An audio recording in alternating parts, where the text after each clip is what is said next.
सहर्ष स्वागत करतो, सहर्ष स्वागत करतो.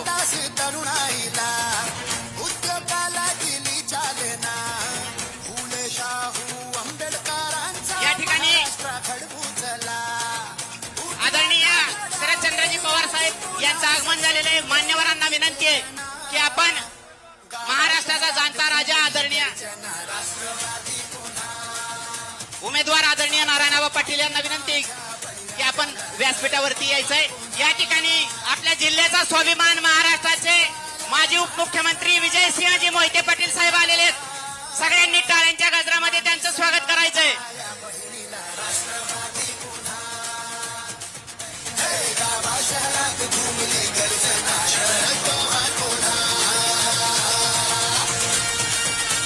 आदरणीय उमेदवार नारायणराव पाटील यांना विनंती आहे की आपण समोर यायचंय. स्वाभिमानाचा हा लढा, हिरवू शिवरायांचा धडा, वाचवू संविधान रे तोच आधार रे.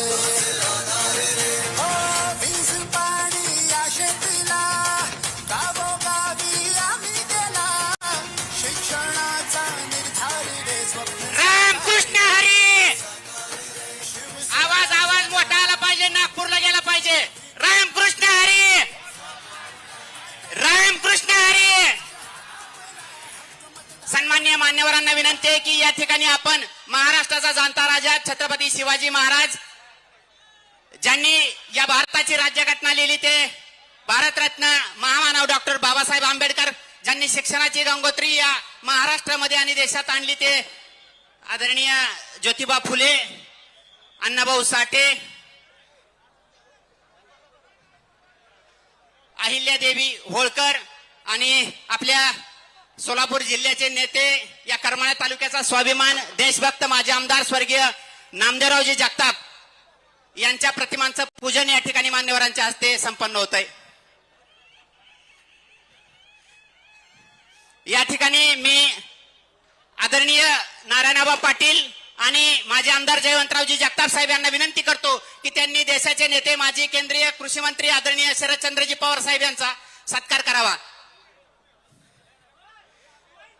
आदरणीय भाऊ आदरणीय आबा साहेब आणि आदरणीय भाऊ यांच्या शुभ हस्ते आदरणीय देशाचे नेते शरदचंद्रजी पवार साहेब यांचा सत्कार होतोय. सगळ्यांनी टाळ्यांच्या गजरात एकदा त्यांचं स्वागत करायचंय.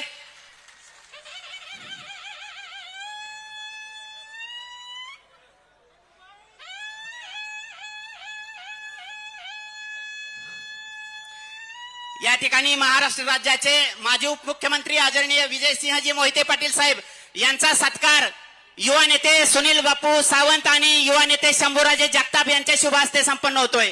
शंभूराजांना विनंती आहे की त्यांनी आदरणीय दादासाहेबांचा सत्कार करण्यासाठी पुढे यायचंय. सुनील बापू सावंत इकडे उलटा भूप येत.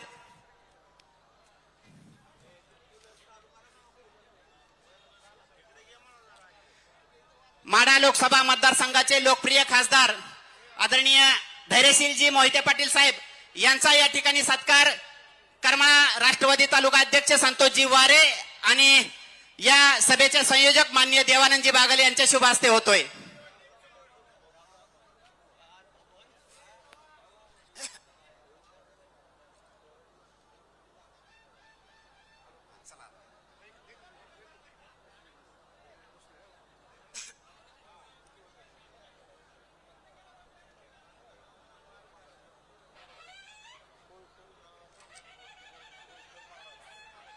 होळकर घराण्याचे वंशज होळकर महाराज यांना विनंती आहे की आपण व्यासपीठावर यावं आणि त्यांचं सगळ्यांनी टाळ्यांच्या गजरामध्ये स्वागत करायचंय. त्यांचाही सत्कार या ठिकाणी संयोजकाच्या वतीनं होतोय. आदरणीय ऍडव्होकेट राहुलजी सावंत यांना विनंती करतो की त्यांनी हा सत्कार करावा.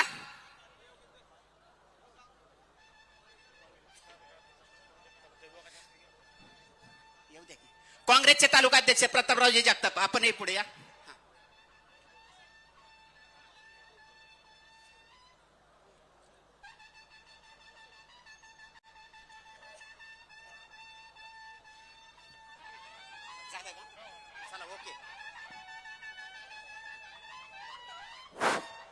या ठिकाणी आलेल्या सर्व मान्यवरांचं आम्ही शब्द सुमनांनी स्वागत करतो. देशाचे नेते माजी केंद्रीय कृषी मंत्री आणि संरक्षण मंत्री आदरणीय शरदचंद्रजी पवार साहेब, या महाराष्ट्राचा स्वाभिमान माजी उपमुख्यमंत्री आणि आमचे श्रद्धास्थान आदरणीय विजयसिंहजी मोहिते पाटील साहेब, या करमाळा मतदारसंघाचा स्वाभिमान आमचा श्वास माजी आमदार आदरणीय जयवंतरावजी जगताप साहेब, माढा लोकसभा मतदारसंघाचे लोकप्रिय आणि धडाडीचे खासदार आदरणीय धैर्यशीलजी मोहिते पाटील साहेब, आदरणीय होळकर साहेब, व्यासपीठावरती उपस्थित असलेले तुमचे आमचे सर्वांचे उद्याचे आमदार सन्मान्य नारायणआबा पाटील, सर्व आमच्या महिला पदाधिकारी, महाविकास आघाडीचे सर्व पदाधिकारी, उपस्थित असलेले सर्व पत्रकार बांधव आणि समोर बसलेले सर्व मतदार बंधूंनो,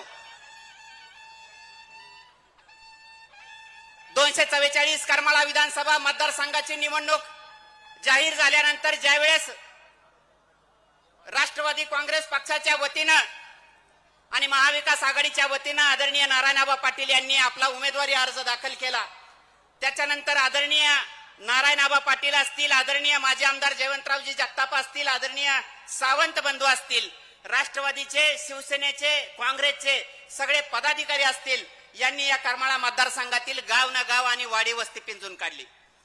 प्रत्येक ठिकाणी घरोघर जाऊन देशाचे नेते आदरणीय शरदचंद्रजी पवार साहेब यांचे विचार पोहोचवण्याचं काम या मंडळींनी केलं.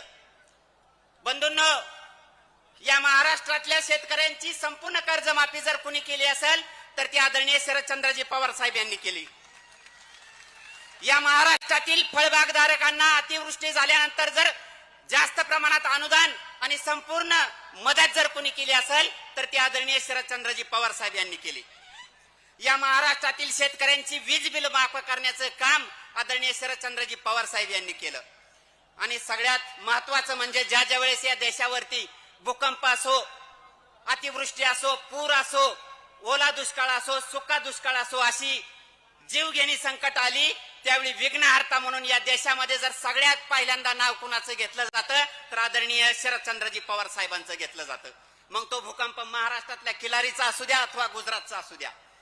आदरणीय साहेबांनी जी शेतकऱ्यांबाबतची भूमिका घेतलेली आहे तीच भूमिका घेऊन कर्मयोगी गोविंद बापू पाटील यांच्या त्यागाचा वारसा ज्यांच्या नसानासात आहे आणि रक्तात भिनलेला आहे, त्या माजी आमदार नारायणआबा पाटील यांनी गेली 30 ते 35 वर्ष झालं या करमाळा मतदारसंघातील शेतकऱ्यांची सेवा केलेली आहे. आणि त्याच माध्यमातून 2014 साली या करमाळा मतदारसंघातील जनतेनं एक जनतेचा सेवक म्हणून आदरणीय नारायणआबा पाटील यांना विधानसभेमध्ये पाठवलं. त्यावेळी बंधूंनो, आदरणीय आबांनी विधानसभेमध्ये गेल्यानंतर 1300 कोटी रुपयांची विकास कामं केली. आपली पहिलीच टर्म होती आणि या पहिल्या टर्मची नोंद विधिमंडळाचे तत्कालीन प्रधान सचिव अनंतरावजी कळसे यांनी सुद्धा घेतली. आणि नवोदित आमदारांमध्ये सगळ्यात जास्त विकास काम करणारा, या मतदारसंघासाठी सगळ्यात जास्त अधिवेशनामध्ये प्रश्न मांडणारा आमदार म्हणून आपल्या नारायणआबा पाटील यांची नोंद झालेली आहे. म्हणून मला सांगायचंय की आदरणीय नारायणआबा पाटील यांचे या करमाळा मतदारसंघासाठी अतिशय चांगले संकल्प आहेत साहेब. या करमाळा तालुक्यातील उत्तरेच्या भागाकडील रिटेवाडी उपसा सिंचन योजना कार्यान्वित झाली पाहिजे आणि या करमाळा तालुक्यातले 65,000 एकर क्षेत्र ओलिता खाली आलं पाहिजे. हा आबांचा ड्रीम प्रोजेक्ट आहे. मला वाटतं तुमच्या मार्गदर्शनाखाली उत्तरेकडच्या लोकांना या भीमेचं पाणी निश्चितपणे मिळणार आहे. याच्यानंतर आदरणीय आबांचा एक संकल्प आहे की माढा तालुक्यातील बेंदोडा जो 35 किलोमीटर लांबीचा आणि 13 गावांना घेऊन जाणारा, लाभ मिळवून देणारा बेंदोडा आहे, त्याचाही प्रश्न कायमस्वरूपी उजनीच्या पाण्यातून मिटला गेला पाहिजे. आदरणीय आबांचा एक संकल्प आहे की या मतदारसंघामध्ये चांगले रस्ते झाले पाहिजे, चांगली वीज मिळाली पाहिजे. त्याच्यामुळे बंधूंनो, प्रास्ताविकात मी जे सांगतोय ते आबांच्या जाहीरनाम्यात आहे, राष्ट्रवादी काँग्रेस पक्षाच्या जाहीरनाम्यात आहे. त्यामुळे अधिक सांगत नाही. 20 तारखेला तुम्ही आम्ही सगळ्यांनी आदरणीय नारायणआबा पाटील यांच्या तुतारी घेतलेला माणूस या चिन्हासमोरील बटन दाबायचंय आणि तुमचा आमचा करमाळा मतदारसंघाचा हा बुलंद आवाज या ठिकाणी महाराष्ट्राच्या विधानसभेमध्ये पाठवायचा आहे. याच्यानंतर आपले सगळ्यांचे लाडके उमेदवार आदरणीय नारायणआबा पाटील यांना विनंती करतो की त्यांनी आपलं मनोगत व्यक्त करावं. सगळ्यांनी टाळ्यांच्या गजरात आदरणीय आबांचं स्वागत करायचंय.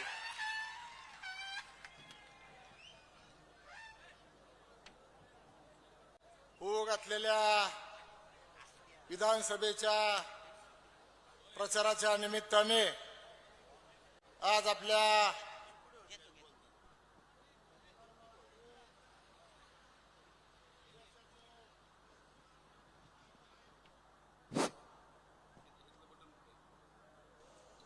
देशाचे नेते, माजी संरक्षण मंत्री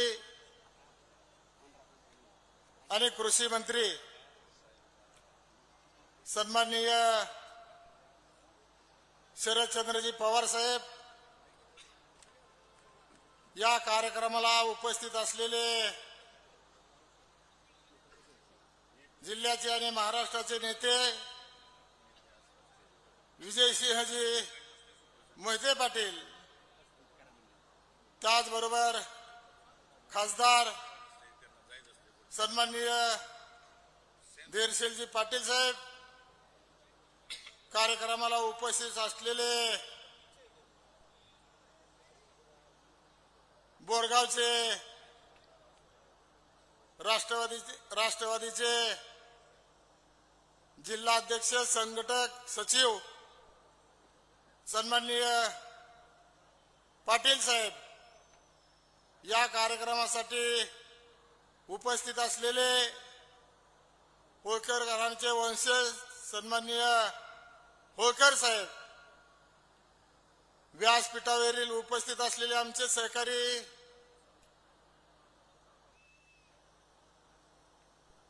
तांबोळी साहेब, या कार्यक्रमाला उपस्थित असलेले आमचे वैभव राजे, त्याचबरोबर सर्व व्यासपीठावरील आमचे ज्यांनी मला पाठिंबा दिला ते जयवंतरावजी जगताप साहेब, या कार्यक्रमासाठी उपस्थित असलेले सर्व महिला भगिनी, त्याचबरोबर वहिनी साहेब, सुभाष आबा, अशी सर्वच नेते मंडळी उपस्थित आहेत. साहेब, मला या निमित्ताने एवढंच सांगायचंय, सावंत बंधू साहेब, या ठिकाणी मला एवढंच सांगायचंय, माझ्या दोन तीन मागण्या महत्वाच्या आहेत की माझ्या उत्तर भागामध्ये करमाळा तालुक्याच्या तुम्ही जेव्हा लोकसभेच्या प्रचाराला आला होता त्यावेळेस जवळजवळ आमच्या तालुक्यातल्या 40 सरपंचांना आपण वेळ दिला, त्यांच्याशी जवळजवळ 20-25 मिनिटे तुम्ही त्यांची योजना समजून घेतली आणि लोकसभा होऊ द्या, विधानसभा होऊ द्या, तुम्ही माझ्याकडे या, मी तुम्हाला वेळ देतो असं अभिवचन दिलेलं आहे. ही निवडणूक झाल्यानंतर आम्हाला वेळ द्यावा आणि जे उजनीतून वाहून जाणारं पाणी आहे 4 महिने ते उचलून आम्हाला उत्तर भागाला द्यावं असं या ठिकाणी आपल्याला मी विनंती करणार आहे. कारण बऱ्यापैकी तालुक्याचा पूर्व भाग त्याचबरोबर दक्षिण भाग हा ओलिताखाली आलेला आहे आणि राहिलेला उर्वरित भाग उत्तर भाग हा पाण्यापासून वंचित राहिला आहे. त्याच्यामुळे या भागामध्ये रिटेवाडी योजना राबवणं अतिशय गरजेचं आहे, जेणेकरून माझ्या तालुक्यातला शेतकरी ताठमानेने जगेल आणि त्याची शेती बागायत होईल असं या ठिकाणी मला आपल्याला आवर्जून सांगावंसं वाटतं. नंतर आमच्या ज्या भागामध्ये लाईट जे शेतकरी आहेत उजनीवरचे त्यांना लाईट कमी प्रमाणात दिली जाते आणि इंदापूर भागामध्ये जास्त दिली जाते.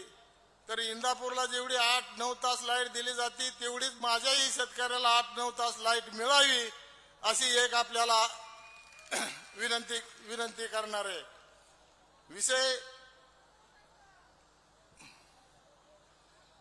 विषय दुसरा असा आहे की या तालुक्यामध्ये आपल्या माध्यमातून एक इंजिनिअरिंग कॉलेज या ठिकाणी व्हावं. आपल्या मोठ्या संस्था, शिक्षण संस्था या ठिकाणी इंजिनिअरिंग कॉलेज झालं तर सर्वसामान्याची मुलं या करमाळा तालुक्यामध्येच राहून इंजिनियर, डॉक्टर वगैरे होतील आणि त्यांना खऱ्या अर्थानं न्याय मिळेल. सर्वसामान्याच्या मुलांमध्ये अतिशय हुशार आहेत आणि ते जर त्यांना हितच हे मिळालं, शिक्षण मिळालं तर थोडं मला वाटतंय बरं होईल. जे कोळगाव धरण आहे त्या कोळगाव धरणामध्ये जे आमचे शेतकरी आहेत ज्यांच्या जिमनी गेल्यात त्यांना त्या ठिकाणी मासेमारीचं परवाने मिळावं अशी या ठिकाणी आपल्याला मी विनंती करणार आहे. आदिनाथ सहकारी साखर कारखाना आज बंद अवस्थेत आहे. त्यालाही आपल्या माध्यमातून सरकार आल्यानंतर ऊर्जित अवस्थेत आणण्यासाठी बँकेचं कर्ज देऊन हा कारखाना परत वैभवाला न्यावा अशी आपल्याला विनंती मी करणार आहे.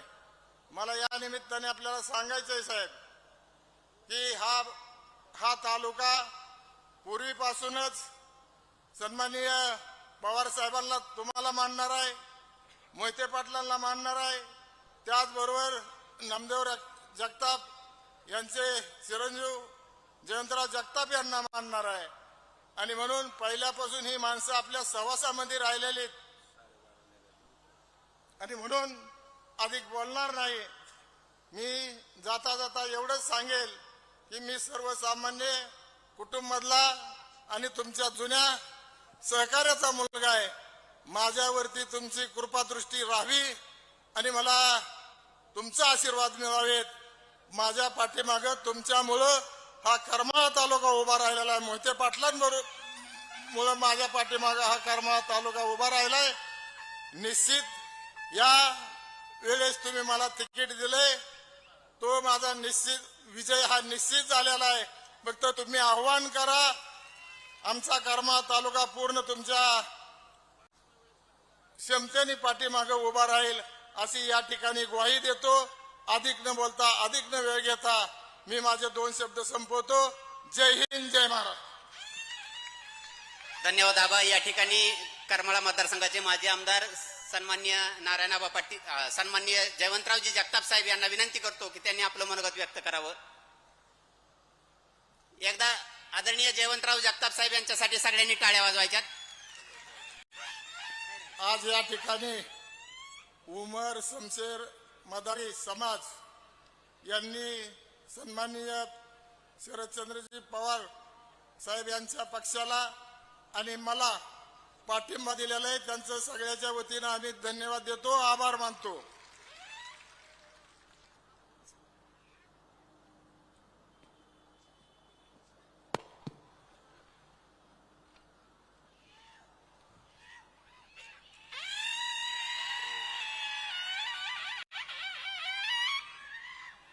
देशाचे नेते, माझं आणि तुमचं श्रद्धास्थान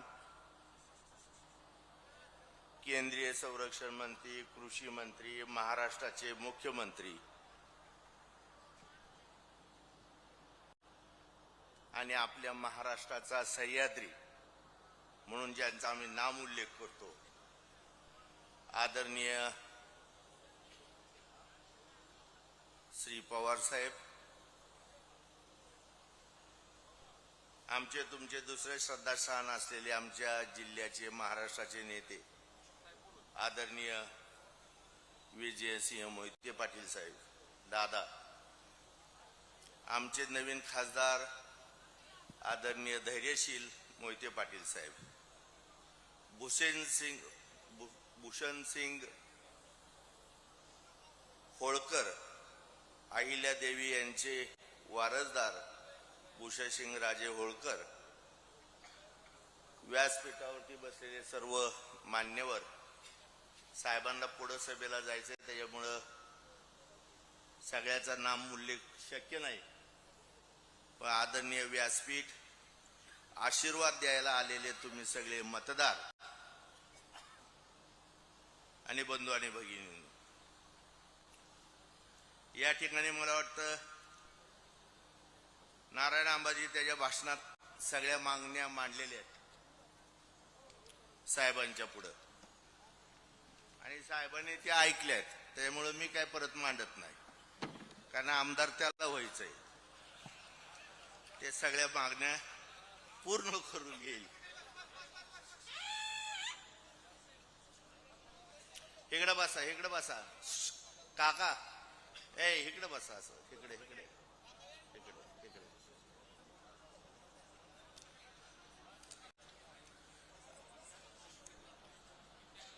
आज मला वाटतं मोठी लग्न सराई आहे, शेतीतली कामं चालू आहे, तरी सुद्धा पवार साहेबांना, थोरल्या साहेबांना ऐकण्यासाठी आपण इथं आलेला आहात. या देशामध्ये शेतकऱ्याचे, उपेक्षित समाजाचे, बेरोजगारांचे, महिलांचे, माता भगिनींचे, सगळ्यांचे कैवारी म्हणून आपण साहेबांकडे बघतो. मी जास्त वेळ काय घेणार नाहीये, कारण साहेबाच्या पुढे मला एवढं जास्त बोलता येणार नाहीये. पण साहेब, ज्या ज्या वेळेस तुम्ही आलात, मी 1990 साली अपक्ष म्हणून उभारलो होतो, आणि रावसाहेब पाटील काँग्रेस पक्षातनं उभा होते, आणि साहेब त्यांच्या प्रचाराला येणार होते. त्यावेळेस मला वाटतं साहेबांचं हेलिकॉप्टर खाली न उतरता वरनच गेलं, आणि त्यावेळेस मी निवडून आलो.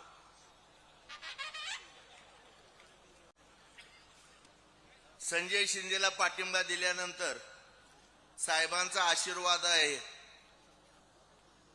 म्हणून सांगायला तुम्हाला सांगतो, सुभाष आबा गुळवे इथं आले होते, आणि ह्या स्टेजवरती त्यांनी सांगितलं होतं की त्यांना पाठिंबा आहे.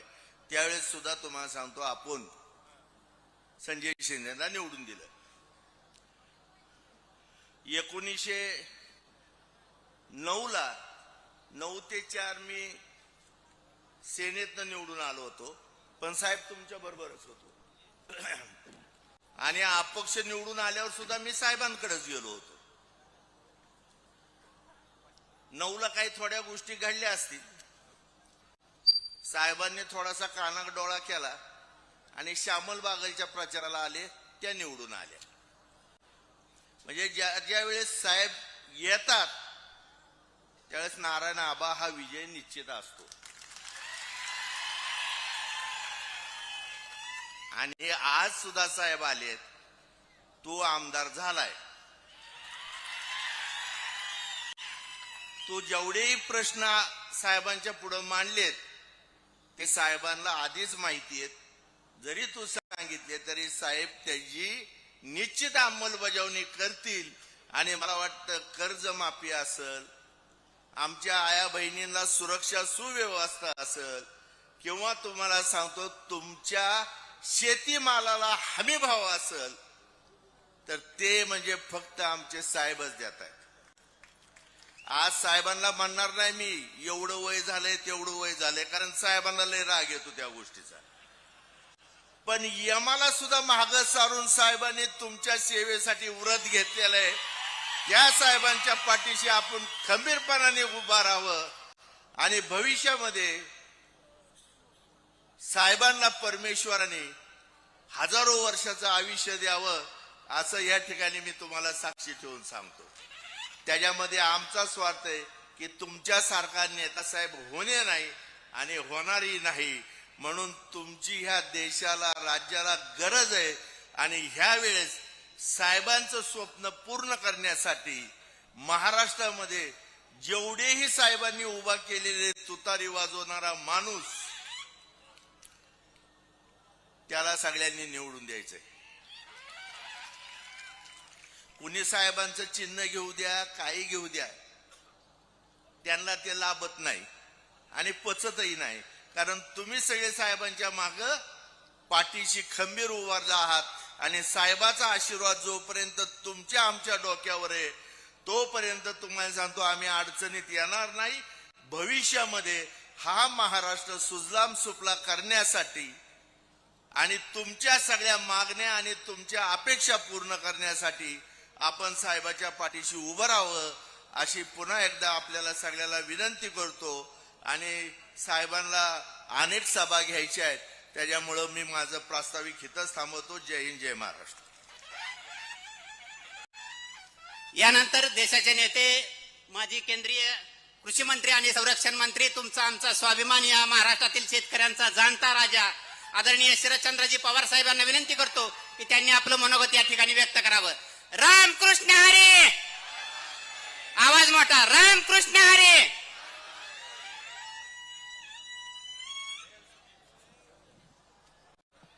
आजच्या सभेला उपस्थित असलेले आमचे सहकारी विजयसिंह वैष्णव पाटील ज्यांना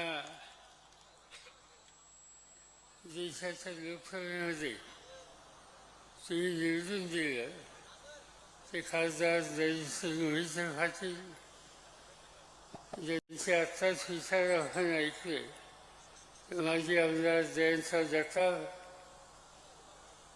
किंवा आम्हाला सगळ्यांचे उमेदवार नारायणराव पाटील आजच्या कार्यक्रमाच्यासाठी अगत्यानं या ठिकाणी उपस्थित असलेले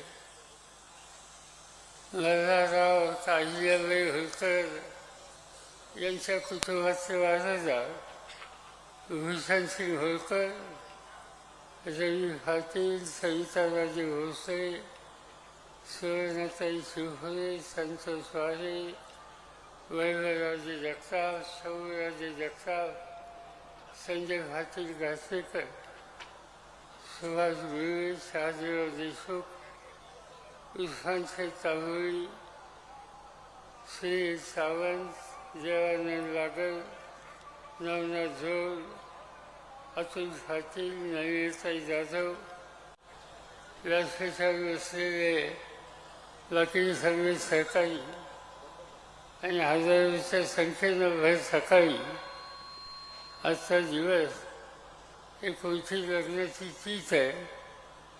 त्याची तुम्ही सगळ्यांनी हा निकाल घेतला दिसतोय की आधी लगीन कोंडाण्याचं आणि त्याच्यानंतरचं बाकीचं आणि उपस्थित बंधू भगिनींना विधानसभेच्या निवडणुकीच्या निमित्तानं आज आपण या ठिकाणी उपस्थित आहोत. 6 महिन्याच्या पूर्वी 8 महिन्याच्या पूर्वी लोकसभेची निवडणूक झाली. तुम्ही तुमचं काम उत्तम केलं. धैर्यशील मोहित्यांना फादरमध्ये पाठवलं. मी एकदा लोकसभेच्या निवडणुकीला उभा होतो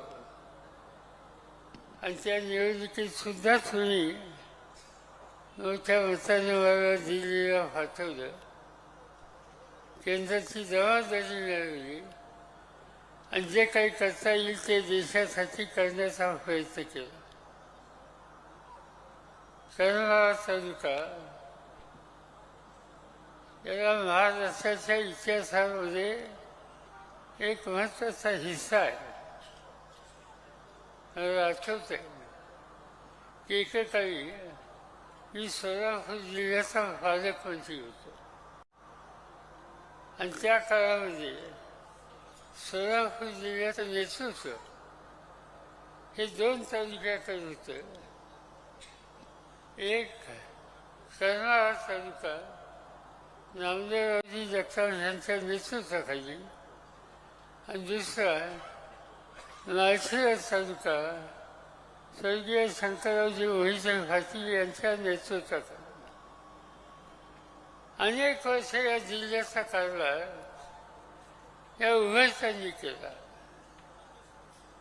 सामान्य लोकांना संघटित केलं आणि त्यावेळेचे देशाचे राज्याचे नेते कैलासवासी यशवंतराव चव्हाण यांच्या पाठीशी हमेशा शक्ती उभी केली. मला आठवतं की महाराष्ट्राच्या विधानसभेमध्ये कैलासवासी यशवंतराव चव्हाणांच्यावर प्रखर निष्ठा असलेल्या व्यक्ती याची जर आपण नोंद केली तर नामदेवराव जगतापांच्या नावाशिवायची कधी खोली होत नव्हती. आणि नेतृत्व स्वीकारलं तर त्याला साथ द्यायची, त्याचा तडजोड करायची नाही, ही भूमिका करमाळा तालुक्याने नेहमी घेतलेली होती. आणि त्यामुळे इथं कधी यायचं झालं तर मला नामदेवरावांची आठवण पहिल्यांदा होते की ज्यांनी या जिल्ह्याचं नेतृत्व केलं, जिल्हा परिषद अध्यक्षपद सांभाळलं आणि इथल्या प्रगतीच्यासाठी अखंड भावनानं प्रयत्नाची पराकाष्ठा केली. आणि मला आनंद एका गोष्टीचा आहे, तो वारसा चालवण्यासाठी जयवंत असतील, त्यांचे सहकारी असतील, त्यांनी ती भूमिका आजपर्यंत जतन करून ठेवलेली आहे. त्याच्याबद्दल त्यांना मी अंतःकरणापासून या ठिकाणी धन्यवाद देऊ इच्छितो. निवडणूक विधानसभेची आली, लोकसभेच्या निवडणुकीमध्ये त्याच्या आधी महाराष्ट्राची स्थिती चांगली नव्हती, पण लोकसभेची निवडणूक आल्याच्या नंतर आम्ही विविध पक्षाच्या नेत्यांना एकत्र केलं आणि त्याला सामोरं जायचा निकाल घेतला.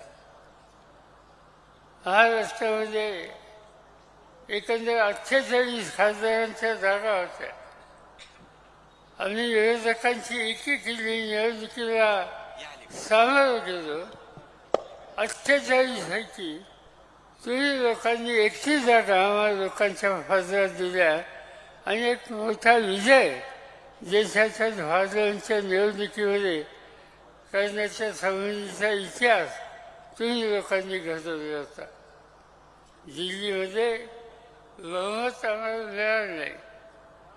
आमची इच्छा होती की बहुमत मिळावं, पण ठीक आहे, नाही मिळालं तरी या राज्यातनं 31 खासदार हे जे तुम्ही निवडून दिले त्या 30 खासदारांच्या शक्तीमुळे आम्ही महाराष्ट्राच्या अनेक प्रश्नाची सोडवणूक करण्याच्यासाठी तुम्ही दिलेल्या खासदारांच्या शक्तीचा आम्ही आज त्या ठिकाणी उपाय करतो. अनेक गोष्टी सांगता येतील. शेतीमालाच्या किमतीचा प्रश्न, ऊसाच्या किमतीचा प्रश्न, बंद भरलेल्या कारखान्यांचा प्रश्न, नव्या पिढीच्या तरुणांना हाताला काम मिळण्याचा प्रश्न, महिलांचा सन्मान राखण्याचा प्रश्न, समाजातले अल्पसंख्याक आहेत त्यांच्या हिताची जपणूक करण्याचा प्रश्न, अनेक प्रश्न आज महाराष्ट्राच्या समोर आहेत आणि देशाच्या पातळीचे आहेत. ते मांडण्यासाठी तुम्ही जे सगळे खासदार निवडून दिले त्याच्यामध्ये धैर्यशील असतील, आजूबाजूच्या राज्याचे खासदार असतील, यांची सामूहिक शक्ती ती आम्हाला उपयोगी पडते आणि त्याचं 100% श्रेय तुम्हा लोकांचं आहे. तर निवडणुकीमध्ये तुम्ही लोकांनी साथ दिली. आज काय शिस्त आहे? महिलांचा विचार करा. आज ज्यांच्याकडे सत्ता आहे त्यांनी सांगितलं की आम्ही महिलांचे प्रश्न सोडवतो. चांगली गोष्ट आहे. महिलांची प्रश्न सोडवण्याच्या संबंधीची भूमिका ही मोदी साहेबांनी घेतली, त्यांच्या सरकारने घेतली. महाराष्ट्र सरकारने जाहीर केलं की आम्ही महिलांना दर महिन्याला 1500 रुपये देणार आणि लेक माझी लाडकी नावाची योजना करणार. म्हणजे गमतीची गोष्ट आहे. 1500 रुपये महिलांना देणार एका बाजूने. आज महाराष्ट्रात महिलांची अवस्था काय? हल्ली युती सरकार आहे. या युती सरकारच्या काळामध्ये महिलांच्यावरच्या अत्याचाराची संख्या ही प्रचंड वाढली. गेल्या 2 वर्षामध्ये महाराष्ट्रामध्ये किती महिलांच्यावर अत्याचार झाला याची आकडेवारी आम्ही सरकारकडनं मागितली आणि ती आकडेवारी काय सांगते 2 वर्षामध्ये महाराष्ट्रात 67,381 एवढ्या महिलांच्यावर अत्याचार करण्यात आले. याचा अर्थ दर तासाला 5 तक्रारी महिलांच्या अत्याचाराच्या या महाराष्ट्रामध्ये नोंद आहे. दुसरी एक गोष्ट आहे, महाराष्ट्रात आणखी एक चिंतेची गोष्ट आहे, महिला ह्या बेफत्ता होणार. आज त्याची माहिती घेतली, महाराष्ट्राचा नंबर आज बेफत्ता होण्याच्या मध्ये 7 देशात 3रा आहे. राज्यातील बेफत्ता मुली आणि महिला याची आकडेवारी आम्ही सरकारकडनं मागितली. तुम्हाला आश्चर्याचा धक्का होईल की आज मी महाराष्ट्राच्या महिला आणि मुली ज्या बेफत्ता आहेत त्यांचा आकडा 64,000 आहे. आता 64,000 घराच्या लिखी बाई कुठे गेला त्याचा पत्ता नाही, कुणी फरवा केली हे माहिती नाही, घरी ते येऊ शकत नाही. एका बाजूने अत्याचार आणि दुसऱ्या बाजूनं हा बेफत्ता होण्याचं संकट. याचा अर्थ एकच आहे की स्त्रियांचं संरक्षण करण्याच्यासाठी आज ज्यांच्या हातामध्ये राज्य आहे त्यांच्याकडून हा प्रश्न सोडवला जात नाही. आमच्या बहिणींचं, आमच्या मुलींचं रक्षण जे सरकार करू शकत नाही त्यांना सत्तेवर बसण्याचा अधिकार नाही. हा निकाल उद्याच्या निवडणुकीमध्ये घेतला पाहिजे. आज या ठिकाणी मी येत असताना बघत होतो, मोठ्या संख्येनं या सभेवर जाण्याच्यासाठी तरुणांची यादी होती. अनेक तरुण त्या ठिकाणी येत होते या सभेच्यासाठी. या तरुणांना बघितल्याच्या नंतर एका बाजूला मला आनंद होतो की उद्या राज्याची शक्ती आहे आणि ही शक्ती आपण राज्याच्या हितासाठी वापरू शकलो तर राज्याचा चेहरा बदलण्याची ताकद या तरुणांच्यामध्ये आहे. पण दुसऱ्या बाजूला मला चिंता अशी वाटते की आमच्याकडे तरुण आहेत, शाळा काढल्या, कॉलेजेस काढली, या शहरामध्ये यशवंतराव चव्हाणांच्या नावानं महाविद्यालय चालू आहे, तिथून विद्यार्थी शिकतात. सगळ्या महाराष्ट्रात सुविधा दिल्या आहेत आणि त्याचा परिणाम आज मुलांची शिक्षित मुलांची संख्या ही महाराष्ट्रात वाढलेली आहे. याचा आनंद आहे, त्याच्याबद्दल दुःख व्हायचं कारण नाही. पण शेवटी एवढ्या मोठ्या प्रमाणावर मुलं शिकली, त्यांची अपेक्षा एक असते, काम करायचा अधिकार द्या, नोकरी द्या. महाराष्ट्राच्या कानाकोपऱ्यात, देशाच्या कानाकोपऱ्यात अर्ज घेऊन ही तरुण धुळी हिंडते, पण त्यांना काम करण्याचा अधिकार किंवा नोकरीचा अधिकार हा मिळत नाही. आणि त्याचा परिणाम आज बेकारी वाढली. आज आमच्याकडे माहिती अशी आहे की राज्यामध्ये उद्योग विभाग आणि रोजगार विभाग हे 2 विभाग आहेत सरकारचे. आणि या 2 विभागाकडे 62 लाख तरुणांनी नोकरीच्यासाठी नोंद केलेली आहे. याचा अर्थ शिकलेल्या 60-62 लाख मुलांना या राज्यात नोकरी मिळू शकत नाही. कशासाठी राज्य चालवायचं? जे राज्यकर्ते आहेत त्यांची जबाबदारी की या संबंधी काही ना काहीतरी करायचं. पण या तरुणांच्याकडं जिंकून बघायची तयारी आजच्या राज्यकर्त्यांची नाही. आणि त्यामुळे तरुणांच्यामध्ये एक प्रकारची निराशा ही होते. आणि निराश झालेल्या तरुणाई ही शेवटी देशाच्या दृष्टीनं चिंताजनक स्थिती तयार करते. आणि त्यामुळं जो तुमच्या हाताला काम देऊ शकत नाही त्या लोकांच्या हातात सत्ता द्यायची नाही. उद्याच्याला या तरुण झालेला काम द्यायचा अधिकार हा दिला पाहिजे आणि त्यासाठी पावलं टाकली पाहिजे. तिसरा वर्ग अतिशय महत्वाचा आहे आणि तो तुम्हा लोकांचा आहे, शेतकरी समाज. आज काय चित्र दिसतंय? आज चित्र असं दिसतंय की शेतकऱ्यांच्या मध्ये आत्महत्या वाढल्या. किती आमदार वाढल्या? मध्यंतरी आम्ही माहिती घ्यायचा प्रयत्न केला. आज गेल्या 2 वर्षामध्ये महाराष्ट्रामध्ये 20,000पेक्षा जास्त शेतकऱ्यांनी आत्महत्या केल्या. जीव दिला. जीव देणं काही साधी गोष्ट. घर उद्ध्वस्त होतं. अनेक संकट घरी येतात. हे असताना सुद्धा शेतकरी जीव देतो. कशामुळे? त्याचं कारण नाही. खोलामध्ये गेल्यानंतर कळतं. यवतमाळ जिल्ह्यामध्ये एकाने जीव दिला. शेतकरी कुटुंबात होता. मी चौकशी करायला मुद्दाम यवतमाळला गेलो. ज्याच्या घरात जीव दिला होता त्याच्या घरची चौकशी केली. त्याची बायको होती, एक मुलगा होता, एक मुलगी होती. मुलीचं लग्न ठरलं होतं. मुलगा शिकत होता. त्या माऊलीला जाऊन विचारलं की तुझ्या मालकाने जीव का दिला? रडत रडत तिने सांगितलं की आमच्या भागामध्ये 2च पिकं आहेत, एक कापूस आणि दुसरं सोयाबीन. कापूस आणि सोयाबीनसाठी माझ्या मालकाने 6 एकराचं क्षेत्र बाजूला काढलं. त्यासाठी मी बियाणं आणलं, खतं औषधं आणली, त्यासाठी बँकेचं कर्ज काढलं आणि सोन्यासारखं पीक आलं. अतिवृष्टी झाली, सगळं पीक नष्ट झालं. पीक नष्ट झालं, डोक्याचं कर्ज डोक्यात तसंच राहिलं. दुसऱ्या वर्षी मालकाने बँक पैसे देत नव्हती, कारण तो थकबाकीदार झाला.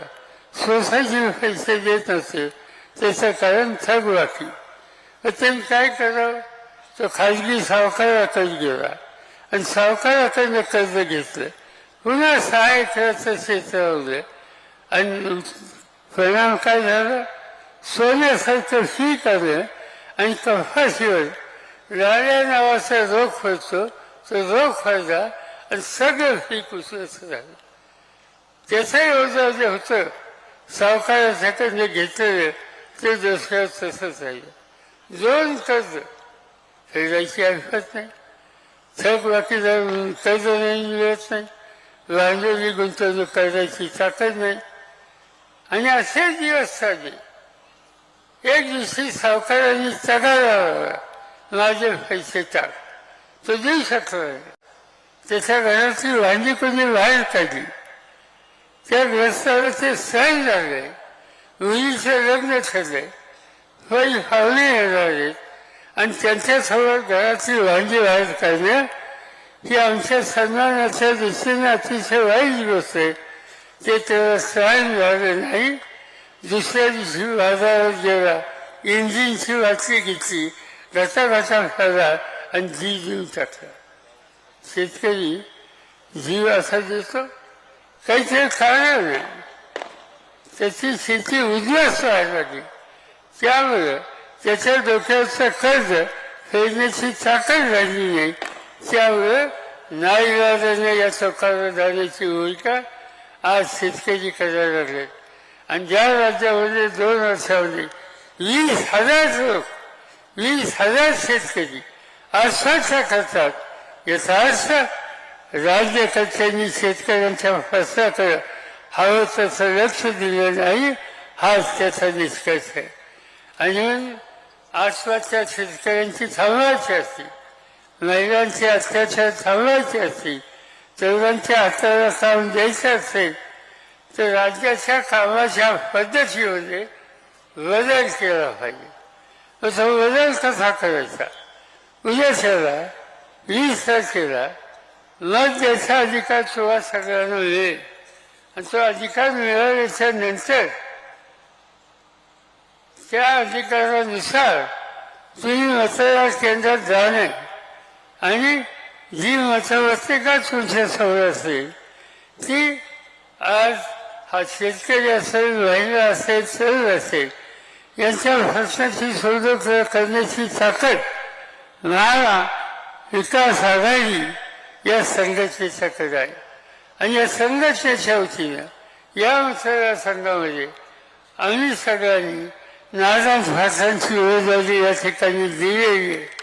त्यांच्या उमेदवारीच्या समोर त्यांचं जे चिन्ह आहे, तुतारी फुंकणारा शेतकरी त्याच्यासमोरचं वचनदारा बहुमत द्या. तुम्ही राज्याचं बहुमत आम्हाला लोकांच्या हातामध्ये दिलं तर मी तुम्हाला खात्री देतो की या प्रश्नाच्या सोडवणूक करण्याच्यासाठी आम्ही लोकसत्तेचा वापर करू. उगीच सत्ता हातात घेतली नाही. अनेक वेळा तुम्ही लोकांनी माझ्या हातात सत्ता दिली. मी देशाचा शेतीमंत्री झालो आणि त्यावेळेला शेतकऱ्यांच्या कर्जाचा प्रश्न होता.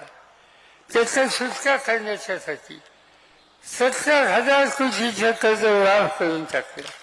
आणि इतकंच नाही, नंतरच्या काळामध्ये कर्जाला पीक कर्जाला व्याजाचा दर 12% होता, तो 6% वाढला, तो 3% वाढला.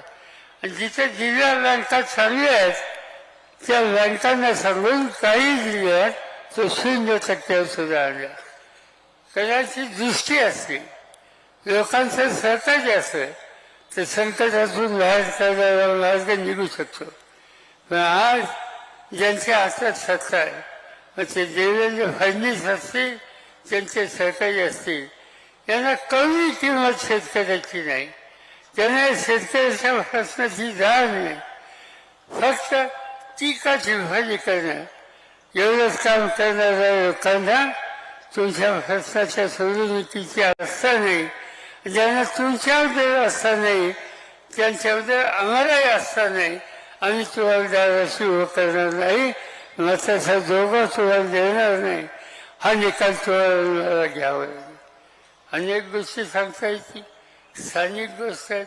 बंद झालेले कारखाने ते लाईनीत कसे लावायचे हा प्रश्न आहे. कुलदरी लाईन रोगाचं पाणी सोडणं आणि सीना नदीवर बॅरेज उभारणं ही काम आहे. आमच्या आधी आज इथे जे आमदार आहेत, शेजारचे जे आमदार आहेत, त्यांना अनेक वर्ष आम्ही लोकांनी मदत केली, लोकांचा प्रश्न सोडू असा शब्द दिला. प्रामाणिकपणानं संघटनेबरोबर राहू असं सांगितलं गेलं. पण आज कुठं गायब झालीच कळत नाही. या लोकांनी सीना नदीवर बॅरेज उभारणं यासाठी शब्द त्यांनी दिला होता. लेह रोगात पाणी सोडण्याच्या संबंधी शब्द दिला होता. आणि लोक मला सांगतात की हा शब्द पुरा केला आहे. अरे लोकांच्या जातो, लोकांना शब्द देतो, त्याची किंमत ठेवली जात नाही. त्यांनी मत मागायचा अधिकार गमावलेला आहे, त्यांना आम्ही मताचा जोगा देणार आहे. हा निकाल तुम्हाला घेतला आणि हे सांगावं लागणार. ठीक आहे, तुमची कारखानदारी वाढवली, माझी काही तक्रार नाही. मी तर ज्या काळात या जिल्ह्याचा संपर्क मंत्री होतो त्यावेळेस माझे रेकॉर्ड करा. जास्तीत जास्त पैसे मग भवनदादा सांगतील किंवा सहकारी सांगतील त्यांना मी दिलं. हा महाराष्ट्राच्या रेकॉर्डमधला हिस्सा आहे. कुठलंही काम घेऊन आला तर माझी मान्यता असायची. आणि त्याचा हेतू हा होता की तुम्हा सगळ्यांच्या हिताची जपणूक प्रामाणिकपणाचे करतात अशी एक समज माझ्या सरकारचा होता.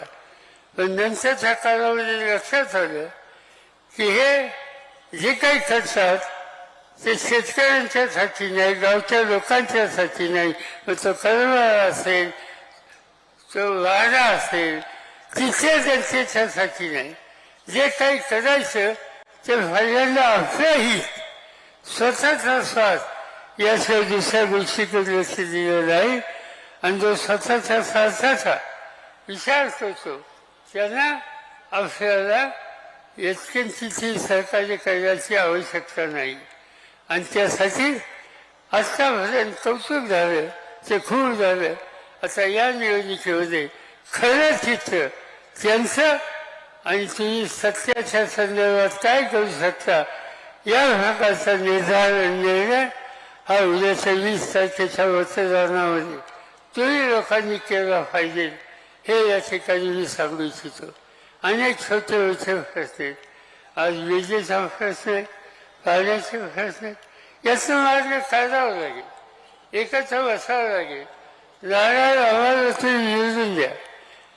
उद्याच्या निवडणुकीमध्ये ते आल्याच्या नंतर नारायण आव्हानांना घेतो, धैर्यसिंह मोहित्यांना घेतो, बाकीचे महाविकास आघाडीचे जे कुणी आमदार निवडून येतील त्यांना बरोबर घेतो. मी स्वतः त्यांच्यावर बसतो, अधिकाऱ्यांना बोलवतो आणि हे प्रश्न कधीही सुटत नाहीत हे आम्ही बघतो. मी तुम्हाला खात्री देतो की तुमच्या प्रश्नाची सोडवणूक करण्याची ताकद आम्हा सगळ्यांच्यामध्ये, तुमची ताकद आणि शक्ती नारायण आव्हाच्या मागे उभी करा आणि मोठ्या वचनच्या विजय करा एवढंच या ठिकाणी सांगतो आणि पुढच्या सभांना जाण्याच्यासाठी परवानगी घेतो. जय हिंद, जय महाराष्ट्र.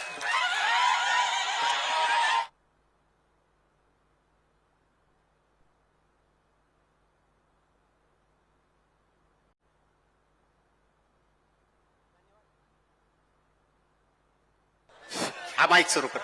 या ठिकाणी पाणी संघर्ष समिती कुर्डू